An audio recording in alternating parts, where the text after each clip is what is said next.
اور زمین پر کوئی چلنے پھرنے والا نہیں مگر اس کا رزق اللہ کے ذمے ہے۔ وہ اس کے رہنے کی جگہ کو بھی جانتا ہے اور جہاں سونپا جاتا ہے اسے بھی۔ یہ سب کچھ کتاب روشن میں لکھا ہوا ہے، اور وہی تو ہے جس نے آسمانوں اور زمین کو 6 دن میں بنایا، اور اس وقت اس کا عرش پانی پر تھا۔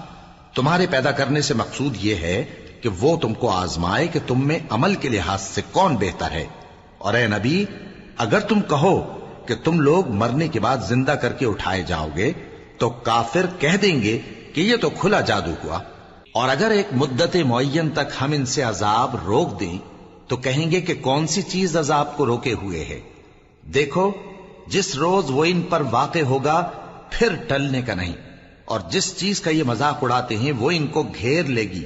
اور اگر ہم انسان کو اپنے پاس سے نعمت بخشیں پھر اس سے اس کو چھین لے تو نا امید اور ناشکرا ہو جاتا ہے، اور اگر تکلیف پہنچنے کے بعد آسائش کا مزہ چکھائیں تو خوش ہو کر کہتا ہے کہ سب سختیاں مجھ سے دور ہو گئیں۔ بے شک وہ ہے ہی خوشی میں مست ہو جانے والا، بڑا فخر جتانے والا۔ ہاں، جنہوں نے صبر کیا اور عمل نیک کیے، یہی ہیں جن کے لیے بخشش اور اجر عظیم ہے۔ تو شاید تم کچھ چیز وہی میں سے جو تمہارے پاس آتی ہے چھوڑ دو، اور اس خیال سے تمہارا دل تنگ ہو کہ کافر یہ کہنے لگیں کہ اس پر کوئی خزانہ کیوں نہیں نازل ہوا، یا اس کے ساتھ کوئی فرشتہ کیوں نہیں آیا۔ اے نبی، تم تو صرف نصیحت کرنے والے ہو، اور اللہ ہر چیز کا نگہبان ہے۔ کیا یہ لوگ کہتے ہیں کہ اس نے قرآن از خود بنا لیا ہے؟ کہہ دو کہ اگر سچے ہو تو تم بھی ایسی 10 صورتیں بنا لاؤ، اور اللہ کے سوا جس جس کو بلا سکتے ہو بلا بھی لو۔ پس اگر وہ تمہاری بات قبول نہ کریں تو جان لو کہ یہ قرآن اللہ کے علم سے اترا ہے، اور یہ کہ اس کے سوا کوئی معبود نہیں۔ تو کیا تم لوگ اسلام لاتے ہو؟ جو لوگ دنیا کی زندگی اور اس کی زیب و زینت کے طالب ہوں، ہم ان کے اعمال کا بدلہ انہیں دنیا ہی میں دے دیتے ہیں، اور اس میں ان کی حق تلفی نہیں کی جاتی۔ یہ وہ لوگ ہیں جن کے لیے آخرت میں آتش جہنم کے سوا اور کچھ نہیں، اور جو عمل انہوں نے دنیا میں کیے سب برباد، اور جو کچھ یہ کرتے رہے سب ضائع ہوا۔ بھلا جو لوگ اپنے پروردگار کی طرف سے دلیل روشن رکھتے ہوں اور ان کے ساتھ ایک آسمانی گواہ بھی اس کی جانب سے ہو، اور اس سے پہلے موسیٰ کی کتاب ہو جو پیشوا اور رحمت ہے، تو کیا وہ قرآن پر ایمان نہیں لائیں گے؟ یہی لوگ تو اس پر ایمان لاتے ہیں، اور جو کوئی اور فرقوں میں سے اس سے منکر ہو تو اس کا ٹھکانہ آگ ہے۔ تو تم اس قرآن سے شک میں نہ ہونا، یہ تمہارے پروردگار کی طرف سے حق ہے، لیکن اکثر لوگ ایمان نہیں لاتے۔ اور اس سے بڑھ کر ظالم کون ہوگا جو اللہ پر جھوٹ باندھے؟ ایسے لوگ اپنے رب کے سامنے پیش کیے جائیں گے اور گواہ کہیں گے کہ یہی لوگ ہیں جنہوں نے اپنے پروردگار پر جھوٹ بولا تھا۔ سن رکھو کہ ظالموں پر اللہ کی لعنت ہے، جو اللہ کے رستے سے روکتے اور اس میں کجی چاہتی ہیں، اور وہ آخرت کا بھی انکار کرتے ہیں۔ یہ لوگ زمین میں کہیں چھپ کر اللہ کو ہرا نہیں سکتے، اور نہ اللہ کے سوا کوئی ان کا حمایتی ہے۔ اے پیغمبر، ان کو دگنا عذاب دیا جائے گا، کیونکہ یہ شدت کفر سے تمہاری بات نہیں سن سکتے تھے اور نہ تم کو دیکھ سکتے تھے۔ یہی ہیں جنہوں نے اپنے آپ کو خسارے میں ڈالا، اور جو کچھ یہ افترا کیا کرتے تھے ان سے جاتا رہا۔ بلا شبہ یہ لوگ آخرت میں سب سے زیادہ نقصان پانے والے ہیں۔ جو لوگ ایمان لائے اور عمل نیک کیے اور اپنے پروردگار کے آگے عاجزی کی، یہی صاحب جنت ہیں، ہمیشہ اس میں رہیں گے۔ دونوں فریقوں یعنی کافر و مومن کی مثال ایسی ہے جیسے ایک اندھا بہرا ہو اور ایک دیکھتا سنتا۔ بھلا دونوں کا حال یکساں ہو سکتا ہے؟ پھر تم سوچتے کیوں نہیں؟ اور ہم نے نوح کو ان کی قوم کی طرف بھیجا تو انہوں نے ان سے کہا کہ میں تم کو کھول کھول کر ڈر سنانے اور یہ پیغام پہنچانے آیا ہوں کہ اللہ کے سوا کسی کی عبادت نہ کرو، مجھے تمہاری نسبت دردناک عذاب کا خوف ہے۔ تو ان کی قوم کے سردار جو کافر تھے کہنے لگے کہ ہم تم کو اپنے ہی جیسا ایک آدمی دیکھتے ہیں، اور یہ بھی دیکھتے ہیں کہ تمہارے پیرو وہی لوگ ہوئے ہیں جو ہم میں ادنا درجے کے ہیں، اور وہ بھی سطحی رائے سے، اور ہم تم میں اپنے اوپر کسی طرح کی فضیلت نہیں دیکھتے بلکہ تمہیں جھوٹا خیال کرتے ہیں۔ فرمایا کہ اے قوم، دیکھو تو اگر میں اپنے پروردگار کی طرف سے دلیل روشن رکھتا ہوں اور اس نے مجھے اپنے ہاں سے رحمت بخشی ہو جس کی حقیقت تم سے پوشیدہ ہو گئی ہے، تو کیا ہم اس کے لیے تمہیں مجبور کر سکتے ہیں جبکہ تم اس سے ناخوش ہو؟ اور اے قوم، میں اس نصیحت کے بدلے تم سے مال و زر کا مطالبہ تو نہیں کرتا، میرا صلہ تو اللہ کے ذمے ہے، اور جو لوگ ایمان لائے ہیں میں ان کو نکالنے والا بھی نہیں ہوں، وہ تو اپنے پروردگار سے ملنے والے ہیں، لیکن میں دیکھتا ہوں کہ تم لوگ نادانی کر رہے ہو۔ اے میری قوم، اگر میں ان کو نکال دوں تو اللہ کی گرفت سے بچانے کے لیے کون میری مدد کر سکتا ہے؟ بھلا تم غور کیوں نہیں کرتے؟ اور میں نہ تم سے یہ کہتا ہوں کہ میرے پاس اللہ کے خزانے ہیں، اور نہ یہ کہ میں غیب جانتا ہوں، اور نہ یہ کہتا ہوں کہ میں فرشتہ ہوں، اور نہ ان لوگوں کی نسبت جن کو تم حقارت کی نظر سے دیکھتے ہو یہ کہتا ہوں کہ اللہ ان کو بھلائی یعنی اعمال کی جزا نہیں دے گا۔ جو ان کے دلوں میں ہے اسے اللہ خوب جانتا ہے، اگر میں ایسا کہوں تو بے انصافوں میں ہو جاؤں۔ انہوں نے کہا کہ نوح، تم نے ہم سے جھگڑا تو کیا اور جھگڑا بھی بہت کیا، اب اگر تم سچے ہو تو جس چیز سے ہمیں ڈراتے ہو وہ ہم پر لا نازل کرو۔ نوح نے کہا کہ اس عذاب کو تو اللہ ہی چاہے گا تو نازل کرے گا، اور تم اللہ کو کسی طرح ہرا نہیں سکتے، اور اگر میں یہ چاہوں کہ تمہاری خیر خواہی کروں اور اللہ یہ چاہے کہ تمہیں گمراہ رہنے دے تو میری خیر خواہی تم کو کچھ فائدہ نہیں دے سکتی، وہی تمہارا پروردگار ہے اور تمہیں اسی کی طرف لوٹ کر جانا ہے۔ کیا یہ لوگ کہتے ہیں کہ اس پیغمبر نے قرآن اپنے دل سے بنا لیا ہے؟ کہہ دو کہ اگر میں نے دل سے بنا لیا ہے تو میرے گناہ کا وبال مجھ پر، اور جو گناہ تم کرتے ہو اس سے میں بری الذمہ ہوں۔ اور نوح کی طرف وحی کی گئی کہ تمہاری قوم میں جو لوگ ایمان لا چکے ان کے سوا اور کوئی ایمان نہیں لائے گا، تو جو کام یہ کر رہے ہیں ان کی وجہ سے غم نہ کھاؤ، اور ایک کشتی ہمارے حکم سے ہمارے سامنے بناؤ، اور جو لوگ ظالم ہیں ان کے بارے میں مجھ سے کچھ نہ کہنا، کیونکہ وہ ضرور غرق کر دیے جائیں گے۔ اور نوح نے کشتی بنانا شروع کر دی، اور جب ان کی قوم کے سردار ان کے پاس سے گزرتے تو ان سے تمسخر کرتے۔ وہ کہتے کہ اگر تم ہم سے تمسخر کرتے ہو تو جس طرح تم ہم سے تمسخر کرتے ہو اسی طرح ایک وقت ہم بھی تم سے تمسخر کریں گے، اور تم کو جلد معلوم ہو جائے گا کہ کس پر عذاب آتا ہے جو اسے رسوا کرے گا، اور کس پر ہمیشہ کا عذاب نازل ہوتا ہے، یہاں تک کہ جب ہمارا حکم آ پہنچا اور تنور جوش مارنے لگا تو ہم نے نوح کو حکم دیا کہ ہر قسم کے پالتو جانوروں میں سے جوڑا جوڑا یعنی ایک ایک نر اور ایک ایک مادہ لے لو، اور جس شخص کی نسبت حکم ہو چکا ہے کہ ہلاک ہو جائے گا اس کو چھوڑ کر اپنے گھر والوں کو اور جو ایمان لایا ہو اس کو کشتی میں سوار کر لو، اور ان کے ساتھ ایمان بہت ہی کم لوگ لائے تھے۔ نوح نے کہا کہ اللہ کا نام لے کر کہ اسی کے کرم سے اس کا چلنا اور ٹھہرنا ہے، اس میں سوار ہو جاؤ، بے شک میرا پروردگار بخشنے والا ہے، مہربان ہے۔ اور وہ ان کو لے کر طوفان کی لہروں میں چلنے لگی۔ لہریں کیا تھیں؟ گویا پہاڑ تھے۔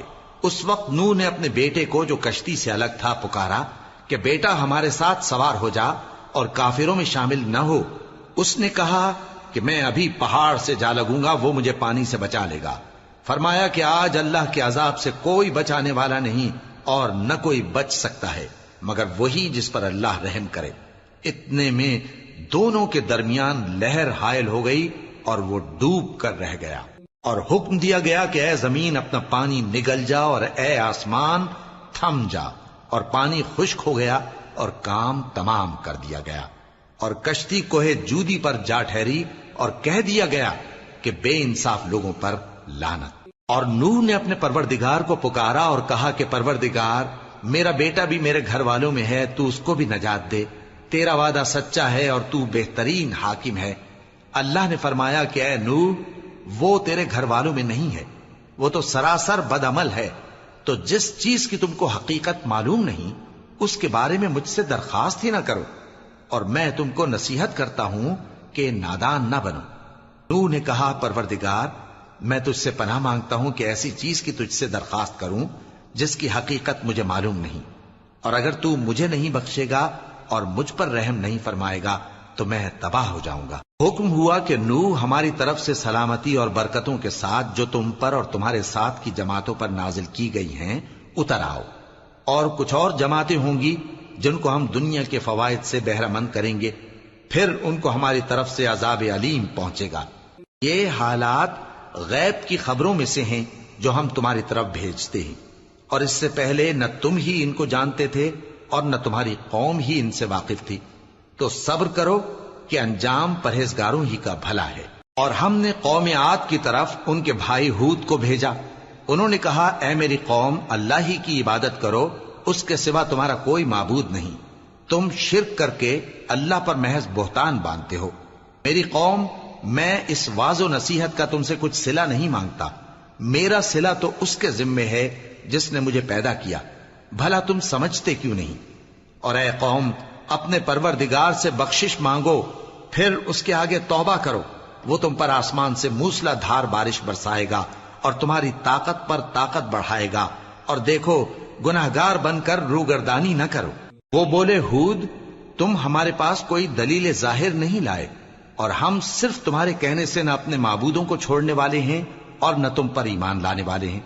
ہم تو یہ سمجھتے ہیں کہ ہمارے کسی معبود نے تمہیں تکلیف پہنچا کر دیوانہ کر دیا ہے.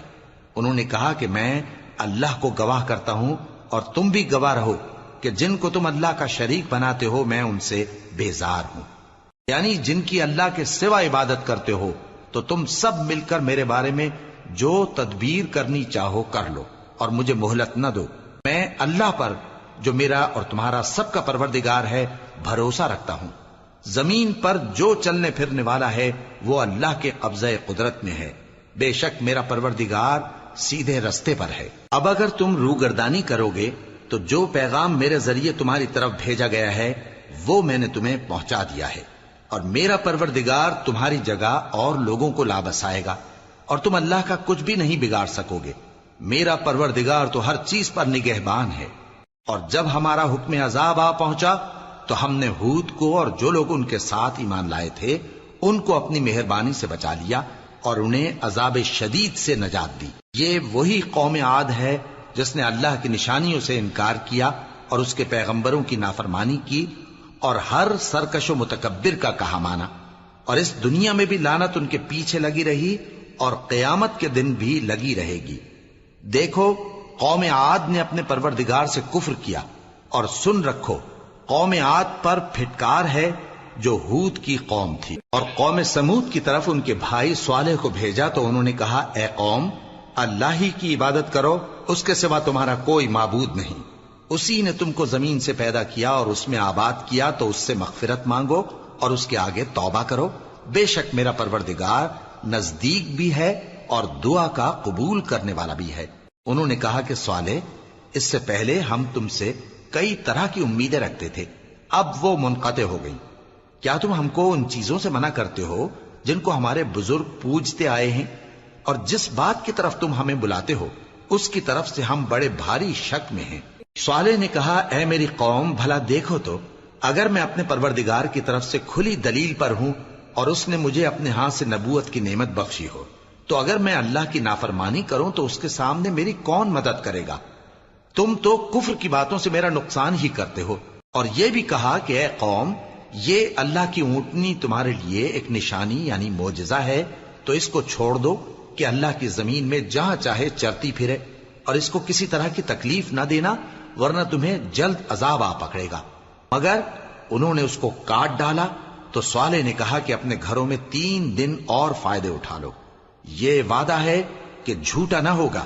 پس جب ہمارا حکم آ گیا تو ہم نے صالح کو اور جو لوگ ان کے ساتھ ایمان لائے تھے ان کو اپنی مہربانی سے بچا لیا اور اس دن کی رسوائی سے محفوظ رکھا. بے شک تمہارا پروردگار طاقتور ہے، زبردست ہے. اور جن لوگوں نے ظلم کیا تھا ان کو چنگھاڑ کی صورت میں عذاب نے آ پکڑا تو وہ اپنے گھروں میں اوندھے پڑے رہ گئے، گویا کبھی ان میں بسے ہی نہ تھے. سن رکھو کہ قوم سمود نے اپنے پروردگار سے کفر کیا، اور سن رکھو قوم سمود پر پھٹکار ہے. اور ہمارے فرشتے ابراہیم کے پاس بشارت لے کر آئے تو سلام کہا. انہوں نے بھی جواب میں سلام کہا. ابھی کچھ وقفہ نہیں ہوا تھا کہ ابراہیم ایک بھنا ہوا بچڑا لے آئے. پھر جب دیکھا کہ ان کے ہاتھ کھانے کی طرف نہیں بڑھتے یعنی وہ کھانا نہیں کھاتے تو ان کو اجنبی سمجھ کر دل میں خوف کیا.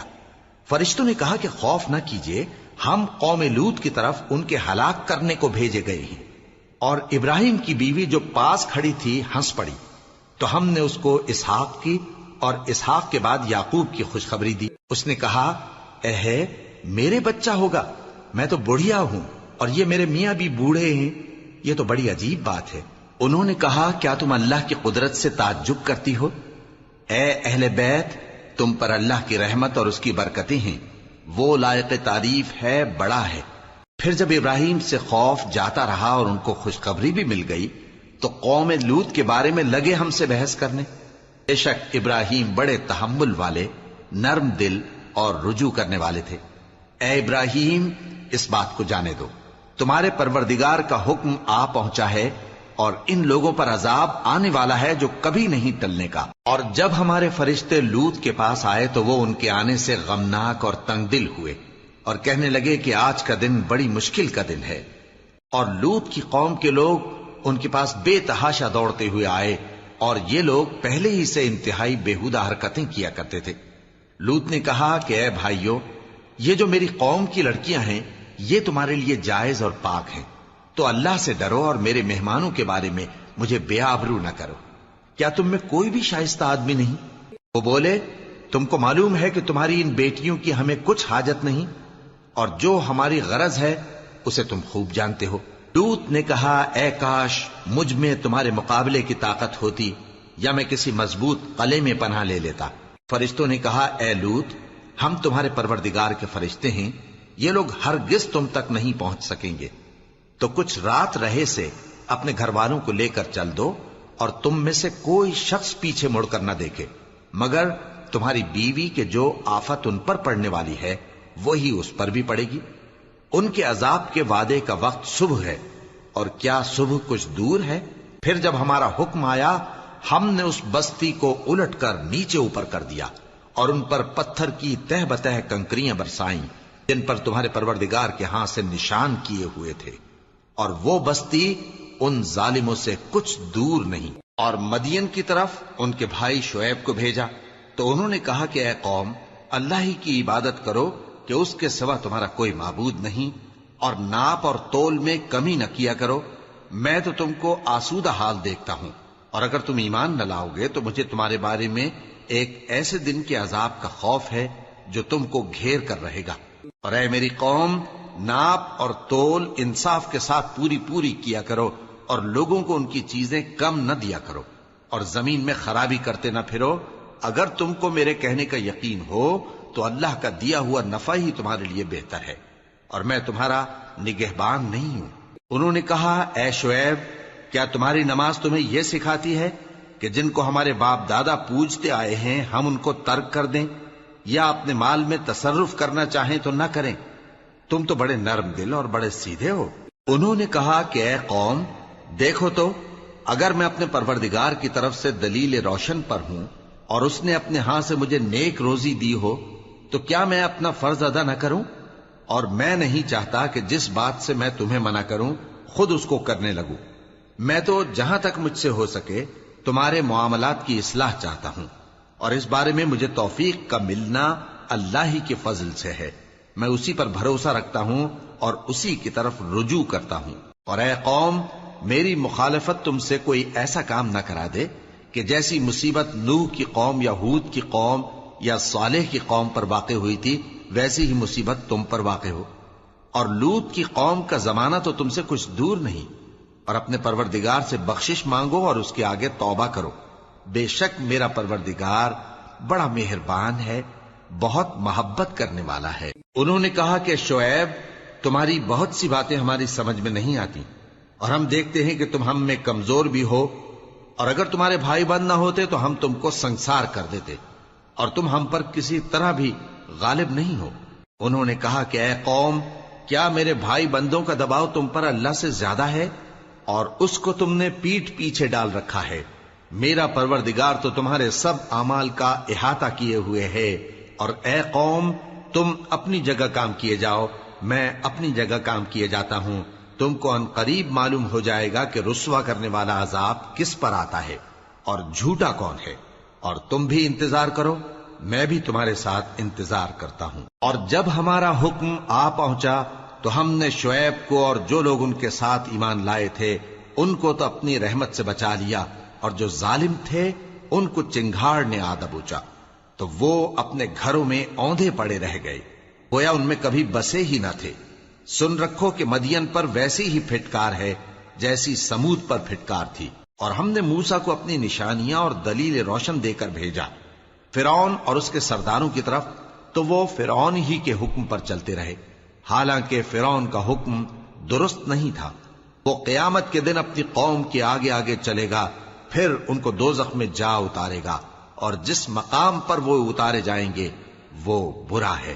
اور اس جہان میں بھی لعنت ان کے پیچھے لگا دی گئی، اور قیامت کے دن بھی پیچھے لگی رہے گی۔ جو انعام ان کو ملا ہے برا ہے۔ یہ پرانی بستیوں کے تھوڑے سے حالات ہیں جو ہم تم سے بیان کرتے ہیں، ان میں سے بعض تو باقی ہیں اور بعض تہس نہس ہو گئیں۔ اور ہم نے ان لوگوں پر ظلم نہیں کیا بلکہ انہوں نے خود اپنے اوپر ظلم کیا۔ غرض جب تمہارے پروردگار کا حکم آ پہنچا تو جن معبودوں کو وہ اللہ کے سوا پکارا کرتے تھے وہ ان کے کچھ بھی کام نہ آئے، اور بربادی کے سوا انہیں اور کچھ نہ دے سکے۔ اور تمہارا پروردگار جب نافرمان بستیوں کو پکڑا کرتا ہے تو اس کی پکڑ اسی طرح کی ہوتی ہے، بے شک اس کی پکڑ دکھ دینے والی سخت ہے۔ ان قصوں میں اس شخص کے لیے جو عذاب آخرت سے ڈرے عبرت ہے۔ یہ وہ دن ہوگا جس میں سب اکٹھے کیے جائیں گے، اور یہی وہ دن ہوگا جس میں سب اللہ کے روبرو حاضر کیے جائیں گے، اور ہم اس کے لانے میں ایک وقت معین تک تاخیر کر رہے ہیں۔ جس روز وہ آ جائے گا تو کوئی شخص اللہ کے حکم کے بغیر بول بھی نہیں سکے گا۔ پھر ان میں سے کچھ بدبخت ہوں گے اور کچھ نیک بخت۔ تو جو بدبخت ہوں گے وہ دوزخ میں ڈال دیے جائیں گے، اس میں ان کو چلانا اور دھاڑنا ہوگا۔ جب تک آسمان و زمین ہیں وہ اسی میں رہیں گے مگر جتنا تمہارا پروردگار چاہے، بے شک تمہارا پروردگار جو چاہتا ہے کر دیتا ہے۔ اور جو نیک بخت ہوں گے وہ بہشت میں داخل کیے جائیں گے، اور جب تک آسمان اور زمین ہیں ہمیشہ اسی میں رہیں گے مگر جتنا تمہارا پروردگار چاہے۔ یہ اللہ کی بخشش ہے جو کبھی منقطع نہیں ہوگی۔ تو یہ لوگ جو غیر اللہ کی پرستش کرتے ہیں اس سے تم شک میں نہ پڑنا، یہ اسی طرح پرستش کرتے ہیں جس طرح پہلے سے ان کے باپ دادا پرستش کرتے آئے ہیں، اور ہم ان کو ان کا حصہ پورا پورا بغیر کچھ کم کیے دینے والے ہیں۔ اور ہم نے موسیٰ کو کتاب دی تو اس میں اختلاف کیا گیا، اور اگر تمہارے پروردگار کی طرف سے ایک بات پہلے نہ ہو چکی ہوتی تو ان میں فیصلہ کر دیا جاتا، اور وہ تو اس کی طرف سے بڑے بھاری شک میں پڑے ہوئے ہیں۔ اور تمہارا پروردگار ان سب کو قیامت کے دن ان کے اعمال کا پورا پورا بدلہ دے گا، بے شک جو عمل یہ کرتے ہیں وہ اس سے واقف ہے۔ سو اے پیغمبر، جیسا تم کو حکم ہوتا ہے اس پر تم اور جو لوگ تمہارے ساتھ تائب ہوئے ہیں قائم رہو، اور حد سے تجاوز نہ کرنا، وہ تمہارے سب اعمال کو دیکھ رہا ہے۔ اور مسلمانوں، جو لوگ ظالم ہیں ان کی طرف مائل نہ ہونا، نہیں تو تمہیں بھی دوزخ کی آگ آ لپٹے گی، اور اللہ کے سوا تمہارے کوئی دوست نہیں ہوں گے، پھر تمہیں کوئی مدد بھی نہ ملے گی۔ اور دن کے دونوں سروں یعنی صبح اور شام کے اوقات میں اور رات کی چند ساعتوں میں نماز پڑھا کرو، کچھ شک نہیں کہ نیکیاں گناہوں کو دور کر دیتی ہیں۔ یہ ان کے لیے نصیحت ہے جو نصیحت قبول کرنے والے ہیں۔ اور صبر کیے رہو کہ اللہ نیکوکاروں کا اجر ضائع نہیں کرتا۔ تو جو امتیں تم سے پہلے گزر چکی ہیں ان میں ایسے ہوش مند کیوں نہ ہوئے جو ملک میں خرابی کرنے سے روکتے؟ ہاں، ایسے تھوڑے سے تھے جن کو ہم نے ان میں سے نجات بخشی، اور جو ظالم تھے وہ انہی باتوں کے پیچھے لگے رہے جن میں عیش و آرام تھا، اور وہ گناہوں میں ڈوبے ہوئے تھے۔ اور تمہارا پروردگار ایسا نہیں ہے کہ بستیوں کو جبکہ وہاں کے باشندے نیکوکار ہوں از راہ ظلم تباہ کر دے۔ اور اگر تمہارا پروردگار چاہتا تو تمام لوگوں کو ایک ہی جماعت کر دیتا، اور وہ برابر اختلاف کرتے رہیں گے، مگر جن پر تمہارا پروردگار رحم فرمائے، اور اسی لیے اس نے ان کو پیدا کیا ہے۔ اور تمہارے پروردگار کا قول پورا ہو گیا کہ میں دوزخ کو جنوں اور انسانوں سب سے بھر دوں گا۔ اور اے نبی اور پیغمبروں کے وہ سب حالات جو ہم تم سے بیان کرتے ہیں ان سے ہم تمہارے دل کو جمائے رکھتے ہیں، اور ان حالات میں تمہارے پاس حق پہنچ گیا، اور یہ مومنوں کے لیے نصیحت اور عبرت ہے۔ اور جو لوگ ایمان نہیں لائے ان سے کہہ دو کہ تم اپنی جگہ عمل کیے جاؤ، ہم اپنی جگہ عمل کیے جاتے ہیں، اور نتیجہ اعمال کا تم بھی انتظار کرو، ہم بھی انتظار کرتے ہیں۔ اور آسمانوں اور زمین کی چھپی چیزوں کا علم اللہ ہی کو ہے، اور تمام معاملات اسی کی طرف رجوع کیے جائیں گے۔ تو تو اسی کی عبادت کرو اور اسی پر بھروسہ رکھو، اور جو کچھ تم لوگ کر رہے ہو تمہارا پروردگار اس سے بے خبر نہیں۔ شروع اللہ کا نام لے کر جو بڑا مہربان نہایت رحم والا ہے۔ الف لام را، یہ کتاب روشن کی آیتیں ہیں۔ ہم نے اس قرآن کو عربی میں نازل کیا ہے تاکہ تم لوگ سمجھ سکو۔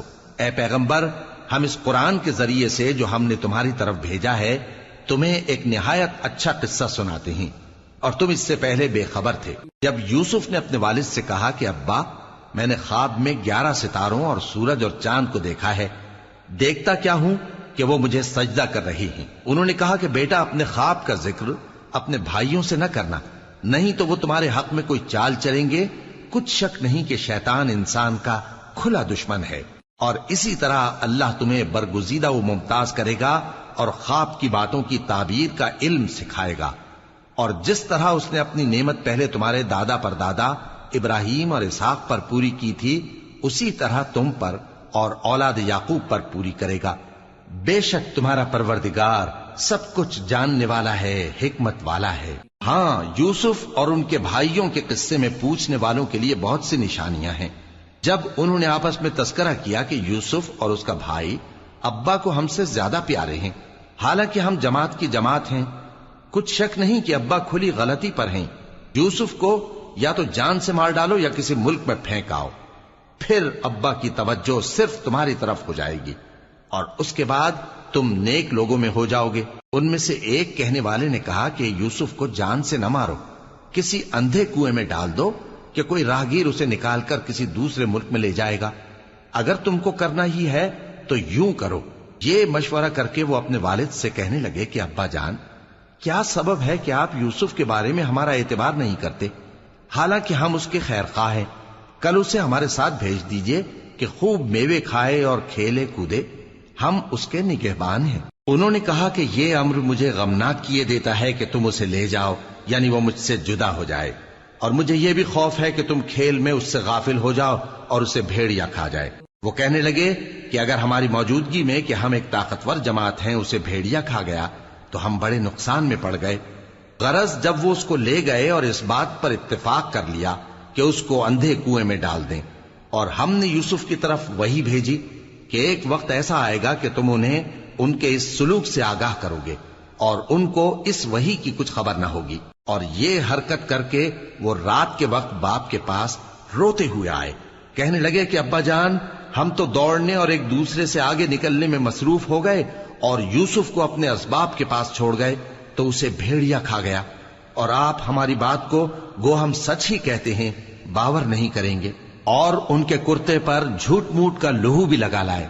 یعقوب نے کہا کہ یوں نہیں ہے، بلکہ تم اپنے دل سے یہ بات بنا لائے ہو۔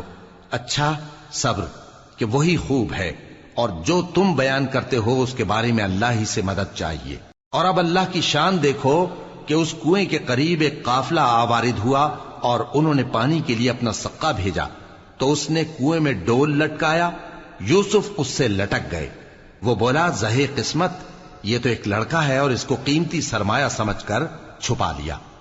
اور جو کچھ وہ کرتے تھے اللہ کو خوب معلوم تھا، اور انہوں نے اس کو تھوڑی سی قیمت یعنی معدود چند درہموں پر بیچ ڈالا، اور وہ اس سے بیزار ہو رہے تھے۔ اور مصر میں جس شخص نے اس کو خریدا، اس نے اپنی بیوی سے جس کا نام زلیخا تھا کہا کہ اس کو عزت و اکرام سے رکھو، عجب نہیں کہ یہ ہمیں فائدہ دے یا ہم اسے بیٹا بنا لیں۔ اس طرح ہم نے یوسف کو سرزمین مصر میں جگہ دی، اور غرض یہ تھی کہ ہم ان کو خواب کی باتوں کی تعبیر سکھائیں، اور اللہ اپنے کام پر غالب ہے لیکن اکثر لوگ نہیں جانتے۔ اور جب وہ اپنی جوانی کو پہنچے تو ہم نے ان کو دانائی اور علم عطا کیا، اور نیکوکاروں کو ہم اسی طرح بدلہ دیا کرتے ہیں۔ اور جس عورت کے گھر میں وہ رہتے تھے اس نے ان کو اپنی طرف مائل کرنا چاہا، اور دروازے بند کر کے کہنے لگی، یوسف جلدی آؤ۔ انہوں نے کہا کہ اللہ پناہ میں رکھے، وہ یعنی تمہارے میاں تو میرے آقا ہیں، انہوں نے مجھے اچھی طرح سے رکھا ہے، میں ایسا ظلم نہیں کر سکتا، بے شک ظالم لوگ فلاح نہیں پائیں گے۔ اور اس عورت نے ان کا قصد کیا اور انہوں نے اس کا قصد کیا۔ اگر وہ اپنے پروردگار کی نشانی نہ دیکھتے تو جو ہوتا سو ہوتا۔ یوں اس لیے کیا گیا کہ ہم ان سے برائی اور بے حیائی کو روک دیں۔ بے شک وہ ہمارے چنے ہوئے بندوں میں سے تھے۔ اور دونوں دروازے کی طرف بھاگے، آگے یوسف پیچھے زلیخا، اور عورت نے ان کا کرتا پیچھے سے پکڑ کر جو کھینچا تو پھاڑ ڈالا، اور دونوں کو دروازے کے پاس عورت کا خاوند مل گیا۔ تو عورت بولی کہ جو شخص تمہاری بیوی کے ساتھ برا ارادہ کرے اس کی اس کے سوا کیا سزا ہے کہ یا تو قید کیا جائے یا اسے دکھ کا عذاب دیا جائے۔ یوسف نے کہا اسی نے مجھ کو اپنی طرف مائل کرنا چاہا تھا، اور اس کے خاندان میں سے ایک گواہ نے گواہی دی کہ اگر اس کا کرتا آگے سے پھٹا ہو تو یہ سچی اور یوسف جھوٹا ہے، اور اگر کرتا پیچھے سے پھٹا ہو تو یہ جھوٹی اور وہ سچا ہے۔ سو جب اس کا کرتا دیکھا تو پیچھے سے پھٹا تھا، تب اس نے زلیخا سے کہا کہ یہ تمہارا ہی فریب ہے، اور کچھ شک نہیں کہ تم عورتوں کے فریب بڑے بھاری ہوتے ہیں۔ یوسف اس بات کا خیال نہ کر، اور زلیخا تو اپنے گناہ کی بخشش مانگ، بے شک خطا تیری ہی ہے۔ اور شہر میں عورتیں گفتگویں کرنے لگیں کہ عزیز کی بیوی اپنے غلام کو اپنی طرف مائل کرنا چاہتی ہے، اور اس کی محبت اس کے دل میں گھر کر گئی ہے، ہم دیکھتی ہیں کہ وہ کھلی گمراہی میں ہے۔ پھر جب زلیخا نے ان عورتوں کی گفتگو جو حقیقت میں دیدار یوسف کے لیے ایک چال تھی سنی، تو ان کے پاس دعوت کا پیغام بھیجا اور ان کے لیے ایک محفل مرتب کی، اور پھل تراشنے کے لیے ہر ایک کو ایک ایک چھری دی، اور یوسف سے کہا کہ ان کے سامنے آؤ۔ جب عورتوں نے ان کو دیکھا تو ان کا روب حسن ان پر ایسا چھا گیا کہ پھل تراشتے تراشتے اپنے ہاتھ کاٹ لیے، اور بے ساختہ بول اٹھیں کہ اللہ پاک ہے، یہ آدمی نہیں، یہ تو کوئی بزرگ فرشتہ ہے۔ زلیخا نے کہا تو یہ وہی ہے جس کے بارے میں تم مجھے تانے دیتی تھیں، اور بے شک میں نے اس کو اپنی طرف مائل کرنا چاہا مگر یہ بچا رہا، اور اگر یہ وہ کام نہ کرے گا جو میں اسے کہتی ہوں تو قید کر دیا جائے گا اور ذلیل ہوگا۔ یوسف نے دعا کی کہ پروردگار جس کام کی طرف یہ مجھے بلاتی ہیں اس کی نسبت مجھے قید پسند ہے، اور اگر تو مجھ سے ان کے فریب کو نہ ہٹائے گا تو میں ان کی طرف مائل ہو جاؤں گا اور نادانوں میں سے ہو جاؤں گا۔ پس ان کے رب نے ان کی دعا قبول کر لی اور ان سے عورتوں کا داؤں ٹال دیا، بے شک وہی تو سننے والا ہے، جاننے والا ہے۔ پھر باوجود اس کے کہ وہ لوگ ان کی بے گناہی کے نشان دیکھ چکے تھے، ان کی رائے یہی ٹھہری کہ کچھ عرصے کے لیے ان کو قید ہی کر دیں، اور ان کے ساتھ دو اور جوان بھی داخل زندہ ہوئے۔ ایک نے ان میں سے کہا کہ میں نے خواب دیکھا ہے، دیکھتا کیا ہوں کہ شراب کے لیے انگور نچوڑ رہا ہوں۔ دوسرے نے کہا کہ میں نے بھی خواب دیکھا ہے، میں یہ دیکھتا ہوں کہ اپنے سر پر روٹیاں اٹھائے ہوئے ہوں اور پرندے ان میں سے کھا رہے ہیں، تو ہمیں ان کی تعبیر بتا دیجئے کہ ہم تمہیں نیکوکار دیکھتے ہیں۔ یوسف نے کہا کہ جو کھانا تم کو ملنے والا ہے وہ آنے نہیں پائے گا کہ میں اس سے پہلے تم کو اس کی تعبیر بتا دوں گا۔ یہ ان باتوں میں سے ہے جو میرے پروردگار نے مجھے سکھائی ہیں۔ جو لوگ اللہ پر ایمان نہیں لاتے اور آخرت کا انکار کرتے ہیں، میں نے ان کا مذہب چھوڑ دیا ہے، اور میں اپنے باپ دادا ابراہیم اور اسحاق اور یعقوب کے مذہب پر چلتا ہوں۔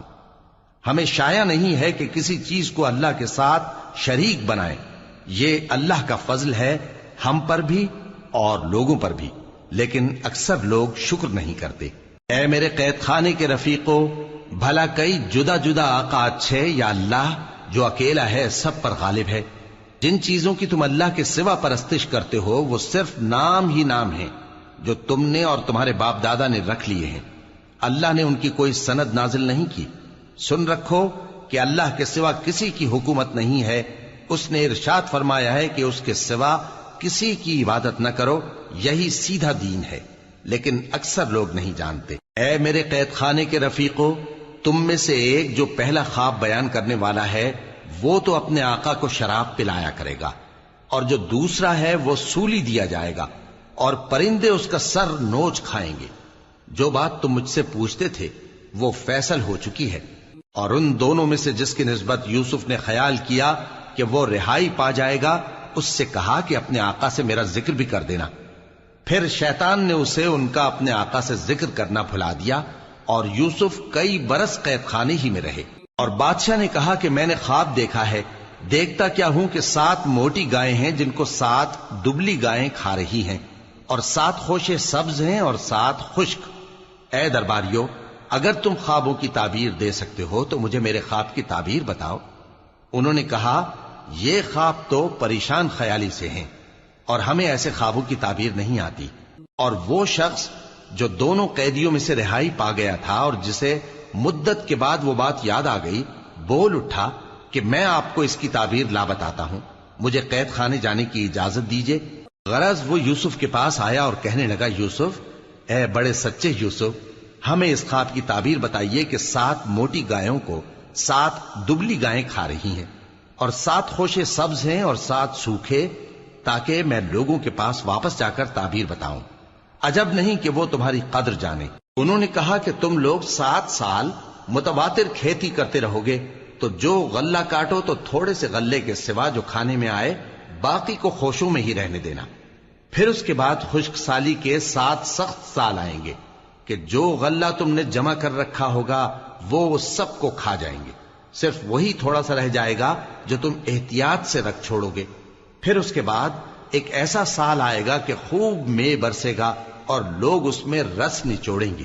اور یہ تعبیر سن کر بادشاہ نے حکم دیا کہ یوسف کو میرے پاس لے آؤ۔ سو جب قاصد ان کے پاس گیا تو انہوں نے کہا کہ اپنے آقا کے پاس واپس جاؤ اور اس سے پوچھو کہ ان عورتوں کا کیا حال ہے جنہوں نے اپنے ہاتھ کاٹ لیے تھے، بے شک میرا پروردگار ان کے فریب سے خوب واقف ہے۔ بادشاہ نے عورتوں سے پوچھا کہ تمہارا کیا قصہ تھا جب تم نے یوسف کو اپنی طرف مائل کرنا چاہا؟ سب بول اٹھیں کہ اللہ پاک ہے، ہم نے اس میں کوئی برائی معلوم نہیں کی۔ عزیز کی بیوی نے کہا، اب سچی بات تو ظاہر ہو ہی گئی ہے، اصل یہ ہے کہ میں نے اس کو اپنی طرف مائل کرنا چاہا تھا اور وہ بے شک سچا ہے۔ یوسف نے کہا کہ میں نے یہ بات اس لیے پوچھی ہے کہ عزیز کو یقین ہو جائے کہ میں نے اس کی پیٹھ پیچھے اس کی امانت میں خیانت نہیں کی، اور اللہ خیانت کرنے والوں کی چال کو چلنے نہیں دے۔